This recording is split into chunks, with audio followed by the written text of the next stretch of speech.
Жестоките реакции за идејата на уредникот на Плюс Инфо и Слободен печат Бранко Геровски за федерализација на Македонија продолжуваат.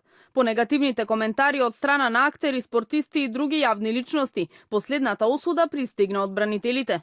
Остро се спротестуваме и реагираме и осудуваме ставовите кои повикуваат на федерализација на Република Македонија.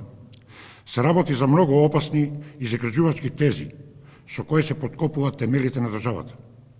Нашиот револт е уште поголем, што овакви тези доаѓаат од македонски политичари. И нивните експоненти, наместо да ги бранат националните интереси, тие се спремни да ги изневерат и својот народ и својата држава за своји лична корист и политичка корист. Јохан Трачуловски на својот профил на Фејсбук запраша со кој образ Геровски бара федерализација на Македонија и дали е свесен дека за оваа држава се бореле и гинеле луѓе уште од 1893 и тоа само со една единствена цел – самостојна, обединета и независна Македонија. Трачуловски порачува дека македонскиот народ знае што сака и дека тоа со сигурност не е разнебитување на Македонија. И жителите на Скопје велат дека таква идеја може да даде само човек кој не си ја сака државата. Анкетираните граѓани беа категорични, нема да дозволат федерализација на државата.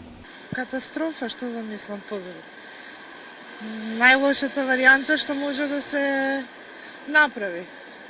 Не знам, повестиве што гледам, СДС веќе натака. Ја мислам тоа никако не треба да се дозволи. Нормален човек тоа може да мисли. Само без мозок во глава, ништо друго. Тие се лудаци што така мислат. И тоа не се македонци, не се од оваа држава, тие се фашисти. 25 години обстануваме сами. Зашто да се федерализираме? Имавме тутори на времето, сега нема потреба. Со исто мислење се и граѓаните на Тетово. Тие велат дека тоа е најлошата работа што може да и се случи на Македонија. За политичарите ништо народот тоа не сака да чуе. Нарочито ние македонците кои живееме во Тетово, најлошата работа што може да се деси. Никако тоа. Тоа е најглупо прашање што постои до сега. И тие луѓе што пропагираат тоа треба да се затворат одма.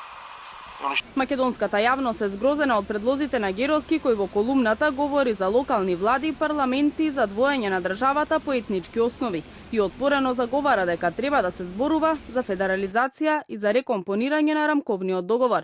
Според познавачите пак ваквите предлози би можеле да доведат до разградување на македонската држава и нејзино приуредување како држава на два ентитета – македонци и албанци.